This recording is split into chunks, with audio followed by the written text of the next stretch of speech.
Good morning friends, एक बार फिर से आपका स्वागत है। आज मैं लेकर आया हूं वेजिटेटिव प्रोपेगेशन का जो लास्ट का टॉपिक एक हमारा बचता था, उसका नाम था माइक्रो प्रोपेगेशन। आज हम माइक्रो प्रोपेगेशन उसके तहत एक और चीज जिसको कहते हैं प्लांट टिश्यू कल्चर, उसकी हम बात करेंगे।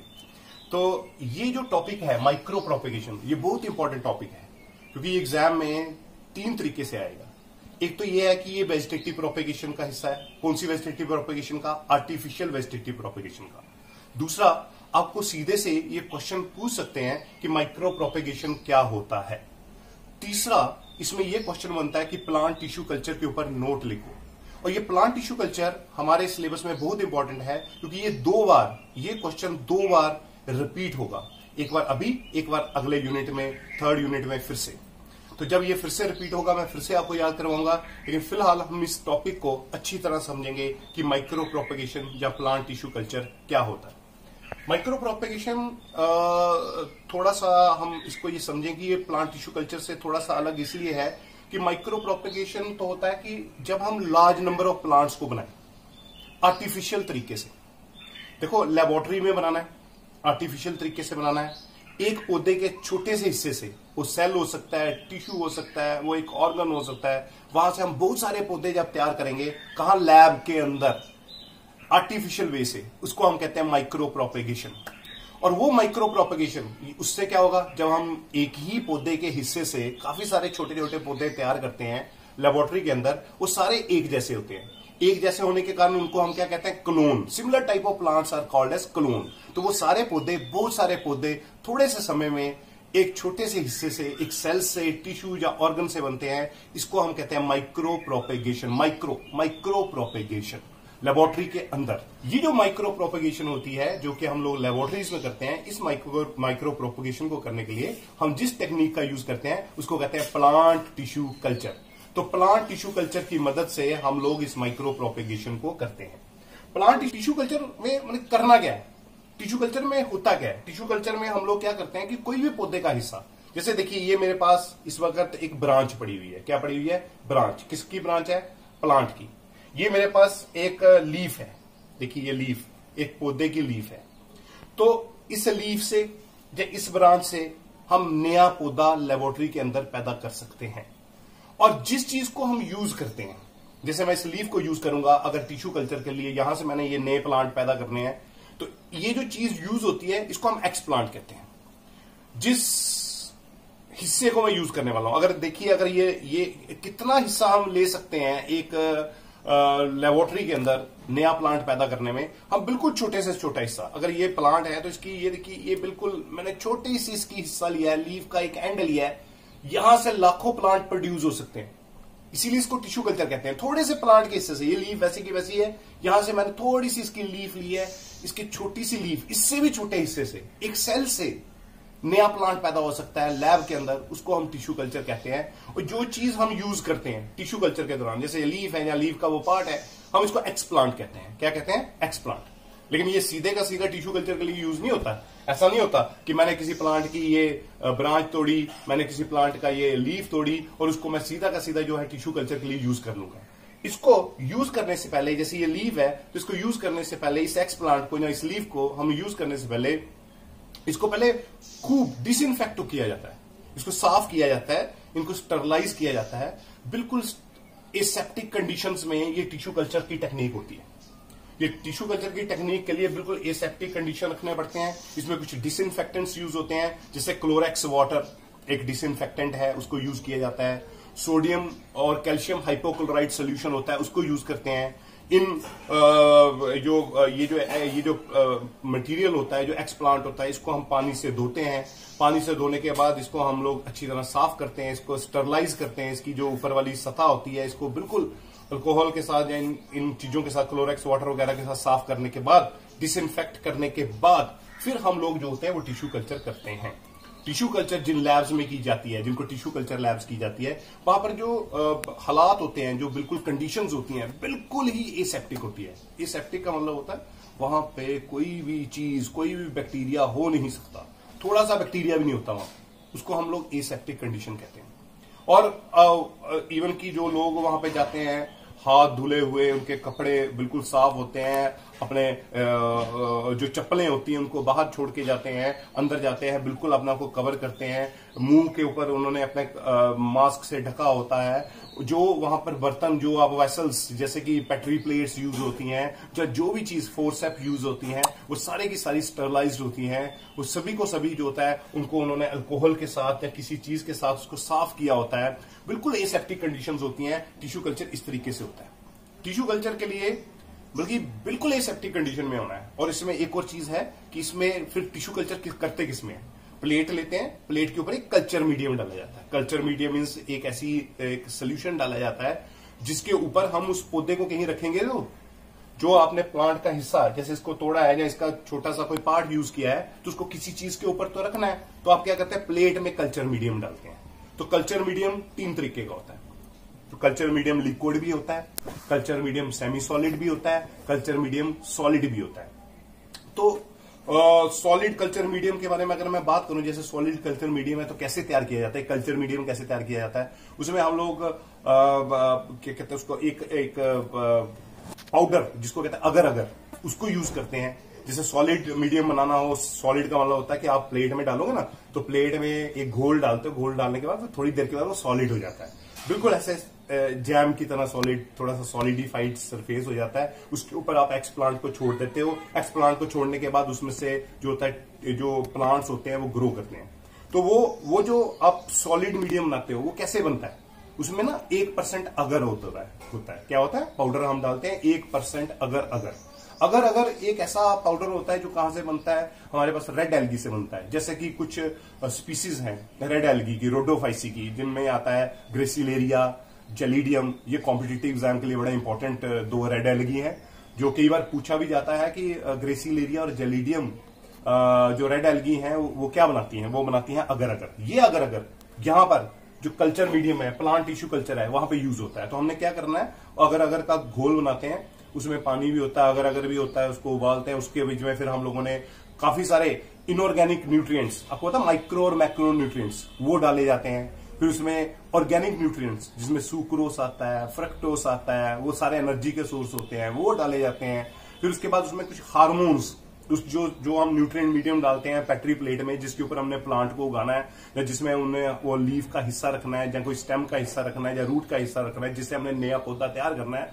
तो उसमें क्या करते हैं कि हम लोग फिर कुछ हार्मोन्स, कौन से hormones, plant hormones, plant tissue culture कर रहे हैं तो प्लांट हार्मोन जैसे ऑक्सिन्स, जिबरलिन, साइटोकाइनिन, उसको ऐड किया जाता है। फिर उसमें हम लोग जो होते हैं, काफी ऐसे वर्कर्स हैं जो काम करते हैं टिश्यू कल्चर के लिए, उसमें कोकोनट मिल्क और उसमें यीस्ट का एक्सट्रैक्ट भी डालते हैं। तो ये सारी चीजें डालकर वो जो है वो सोल्यूशन तैयार किया जाता है। उस सोल्यूशन के तैयार होने के बाद फिर उसके ऊपर एक्सप्लांट रखा जाता है। जब एक्सप्लांट रखा जाता है तो थोड़े दिनों के बाद क्या होता है, वहां पर उसको बड़ी सही कंडीशन में, ऐसा नहीं है कहीं पे भी कोताही नहीं बरती जाती, कहीं पे भी ऐसा नहीं होता कि वो जो होता है जो कहीं वो हमारी मेहनत खराब हो जाए। वहां पर हर एक चीज को, जो वहां पर चीज हम जो बर्तन यूज किए जा रहे हैं उनको इवन की ऑटोक्लेव तक किया जाता है। ऑटोक्लेव में जैसे प्रेशर कुकर होता है, इतने प्रेशर पे 120 डिग्री सेल्सियस पे वहां पर हम उसको ऑटोक्लेव करते हैं। ऑटोक्लेव करने के बाद तो ये सारे के सारी चीजें जो है ऑटोक्लेव करने के बाद 120 डिग्री सेल्सियस टेम्परेचर तक उबाल के फिर उसको वो यूज किया जाता है। और जहां पर हम लोग फिर एक्सप्लांट रखना है, वहां पर एक चैम्बर होता है, उस चैम्बर को कहते हैं इनोकुलेशन चैम्बर। वो चैम्बर भी इतना साफ होता है कि वहां पर सब परहेज रखते हुए, क्योंकि क्या होता है, ये जो न्यूट्रिएंट मीडियम है, इसमें जब हम एक्सप्लांट रखते हैं, जब हम कोई सेल रखते हैं, टिश्यू रखते हैं, वो ग्रो करना शुरू हो जाता है। इतना बढ़िया न्यूट्रिएंट मीडियम होता है। लेकिन ये बैक्टीरिया और फंगस को भी बहुत इजिली ग्रो कराता है, क्योंकि हवा में कहीं बैक्टीरिया और फंगस हो, उनको भी अगर रहने के लिए जगह मिलेगी। जैसे ही हम वो प्लेट तैयार कर रहे हैं जिसके बीच में हमने खाने पीने की चीज रख दी, हमने वो न्यूट्रिएंट मीडियम रख दिया, हमने उसके ऊपर एक्सप्लांट रख दिया, तो वहां पर बैक्टीरिया और फंगस भी तो ग्रो कर सकता है, जो कि हवा में प्रेजेंट है। जब हमारे जो हम सांस लेते हैं तो सांस में भी जब हम छोड़ते हैं तो पता नहीं कितने बैक्टीरिया और फंगस होते हैं। तो इसलिए मुंह को भी ढका जाता है कि कहीं हम प्लेट के सामने सांस ना ले लें। हमारे हाथ जो होते हैं बिल्कुल स्टरलाइज्ड होते हैं। तो वो जो चैम्बर होता है, चैम्बर के अंदर क्या होता है, अल्ट्रावायलेट रेज, रेडिएशन की मदद से उस इनोकुलेशन चैम्बर को बिल्कुल से सही तरीके से एसेप्टिक कंडीशंस मेंटेन करते हुए हम फिर क्या करते हैं, हम उस पर इनोकुलेशन करते हैं। इनोकुलेशन का मतलब ये है कि हम वहां पे फिर एक्सप्लांट को रख देते हैं, बिल्कुल एसेप्टिक कंडीशन होती है, कोई बैक्टीरिया नहीं, कोई कुछ नहीं। तो फिर हमने क्या करना है, फिर वहां पर क्या होता है लैब्स में, फिर लैब्स में उनको जब हम इनोकुलेट कर लेते हैं, जब हम एक्सप्लांट को रख देते हैं, जब हमने कल्चर मीडियम के ऊपर रख दिया, फिर हम वो जो प्लेट्स होती है जिसके ऊपर भी हमने रखा होता है, उनको बड़ी सही तरीके से, सही टेम्परेचर में, सही ह्यूमिडिटी में, सही इन्वायरमेंटल कंडीशन में उनको वहां से रखकर फिर बाहर आगे जाया जाता है। थोड़े दिनों के बाद वहां पर फिर उसका ध्यान रखा जाता है, उनकी सब कल्चरिंग भी की जाती है। थोड़े दिनों के बाद हम वहां पर क्या देखते हैं कि वहां पर एक छोटा सा एक मास सा अपीयर होना शुरू हो जाता है। उस मास को हम कैलस कहते हैं। ये कैलस कैसे बना, उसी पत्ती के टुकड़े को जिसको आप रखे गए थे, वो तो पूरा परमानेंट टुकड़ा था ना, वो क्या हुआ, उसके सेल्स जो थे वो डी डिफरेंशिएट हो गए, फिर से मेरिस्टेमेटिक हो गए। तो मेरिस्टेमेटिक सेल्स डिवाइडिंग सेल्स हो गए, उन सेल्स ने डिवाइड कर करके एक अनऑर्गेनाइज्ड सा मास बना लिया, जिसको कहते हैं कैलस। और वो जो कैलस होता है, उसके जो सेल्स होते हैं बाद में वो पेरेनकाइमेटस होते हैं, मोस्टली पेरेनकाइमा के सेल्स होते हैं। फिर डिपेंडिंग अपॉन कि वहां पर आपने कौन सा न्यूट्रिएंट डाला हुआ है, कौन सी कंडीशंस हैं, थोड़े दिनों के बाद वहां पर क्या होता है, वहां पे प्लांटलेट्स बन जाते हैं। और वो जो प्लांटलेट्स बनते हैं, उन प्लांटलेट्स को वहां से मतलब एक छोटा सा प्लेट होती है, नजारा ये होता है, उसके ऊपर कैलस होता है, कैलस के ऊपर प्लांटलेट्स, छोटे छोटे पौधे अपीयर हो रहे हैं। वो प्लांटलेट्स एक नहीं हजारों हो सकते हैं। उन प्लांटलेट्स को जो होता है फिर वहां से नए पौधे बनते हैं। जितने प्लांटलेट उतने पौधे। उन प्लांटलेट्स को उठाकर फिर और नई प्लेट्स में रखा जाता है, या नई जो टेस्ट ट्यूब्स होती है वहां पे रखा जाता है। फिर आस्ता आस्ता उनको तैयार किया जाता है ताकि हम उनको बाहर फील्ड में, क्योंकि वो प्लांट्स जो बन गए हैं उनको हमने वहां तो रखना नहीं है, फिर वहां पे कहाँ लेके जाना है, बाहर ही लेके जाना ना, किसी खेत में लेके जाना है, किसी बाहर बाग में लेके जाना है। लेकिन बाहर की कंडीशंस तो बड़ी खतरनाक होती है, वहां लेबोरेटरी जैसी कंडीशन थोड़ा होती है। लैब के अंदर तो टेम्परेचर भी कंट्रोल होता है, ह्यूमिडिटी भी कंट्रोल होती है, और बाहर तो आपको पता है कितनी सूरज हो सकती है, ठंड हो सकती है, गर्मी हो सकती है, बरसात हो सकती है। तो उसको क्या करते हैं, प्लांटलेट को ऐसा नहीं होता कि सीधा ही उठाकर खेत में लाएंगे। वो जो छोटे छोटे प्लांट बने हैं उनको पहले हार्डनिंग की जाती है। हार्डनिंग मीन्स उनको तैयार किया जाता है। तैयार कैसे किया जाता है, आहिस्ता से, कभी उसका टेम्परेचर की वेरिएशन बनाकर, कभी उसको ह्यूमिडिटी को चेंज करके, कुछ ऐसी कंडीशंस के साथ फिर उसको हार्डर करके, उन जो प्लांटलेट्स होता है उनकी हार्डनिंग करके फिर उनको हम बाहर जो है खेतों में या आंगन में लगाने के लिए तैयार करते हैं। इस तरीके से ये जो माइक्रो प्रोपेगेशन होता है, जब प्लांट टिश्यू कल्चर होता है, वो होता है। और ये जो प्लांट टिश्यू कल्चर होता है, ये कई टाइप्स का हो सकता है। टाइप्स का कैसे होता है, टाइप्स का ऐसे होता है कि ये हम बड़ी क्लासेस में ज्यादा डिटेल में डिस्कस करेंगे। टाइप्स का ऐसे होता है कि क्या चीज हमने यूज की, क्या हमने सिंगल सेल यूज किया, अगर हमने सिंगल सेल यूज किया तो उसको सिंगल सेल कल्चर कहते हैं। अगर हमने एंथर यूज कर दिया टिश्यू कल्चर के लिए तो एंथर कल्चर कहते हैं। एम्ब्रियो से हम नया प्लांट बना देते हैं तो एम्ब्रियो कल्चर कहते हैं। एक टेक्निक होती है अब्यूल कल्चर की, जिसमें अब्यूल तक को यूज करते हैं। तो इस तरीके से टिश्यू कल्चर में लॉट ऑफ टेक्निक्स यूज होती है। तो इस तरीके से हम लोग जो है वेजिटेटिवली प्रोपगेशन करते हैं। ये जो टिश्यू कल्चर है, जब माइक्रो प्रोपगेशन है, ये किसका हिस्सा है, आर्टिफिशियल वेजिटेटिव प्रोपगेशन का, क्योंकि हम जो भी चीज बना रहे हैं वो आर्टिफिशियली बना रहे हैं। तो ये सारी की सारी चीजें आर्टिफिशियल वेजिटेटिव प्रोपगेशन के तहत आती हैं। तो एग्जाम में अगर क्वेश्चन आएगा आर्टिफिशियल वेजिटेटिव प्रोपगेशन, तो हम आर्टिफिशियल वेजिटेटिव प्रोपेगेशन में जो हमने पहले पार्ट्स पढ़े, जैसे कटिंग पढ़ी, लेयरिंग पढ़ी, ग्राफ्टिंग पढ़ी, वो सारे तो लिखने हैं, साथ में माइक्रो प्रोपेगेशन भी लिखेंगे। लेकिन ये क्वेश्चन अलग से भी आता है, माइक्रो प्रोपेगेशन क्या होती है या टिश्यू कल्चर क्या होता है, तो अब हम ये सारी चीजें लिखेंगे। अंत में मैं आप लोगों को इस टॉपिक में एक चीज और बताऊंगा, क्योंकि ये वेजिटेटिव प्रोपेगेशन का ही हिस्सा है। तो एडवांटेज ऑफ या इंपॉर्टेंस ऑफ वेजिटेटिव प्रोपेगेशन एक चीज, उसके 3-4 इंपॉर्टेंस आपको अभी बताऊंगा, और साथ में आपको ये भी बताऊंगा इंपॉर्टेंस ऑफ माइक्रो प्रोपेगेशन, ताकि ये अगर कहीं क्वेश्चन आ जाए एग्जाम में कि इंपॉर्टेंस भी लिखो वेजिटेटिव प्रोपेगेशन की, हम उसको नोट करें, और अगर इंपॉर्टेंस ऑफ टिश्यू कल्चर या माइक्रो प्रोपेगेशन का क्या होता है उसको भी हम लिख सकें। तो वो मैं अभी आपको, मैं जैसे बोल रहा था कि एक जो लास्ट टॉपिक हम इसका डिस्कस करेंगे वो है importance of vegetative propagation. Importance of vegetative propagation में मैंने कुछ इंपॉर्टेंस लिखे हैं, जो कि जो हम आर्टिफिशियल वेजिटेटिव प्रोपेगेशन करते हैं या नेचुरल वेजिटेटिव प्रोपेगेशन करते हैं, वो कहां पे फायदा आता है।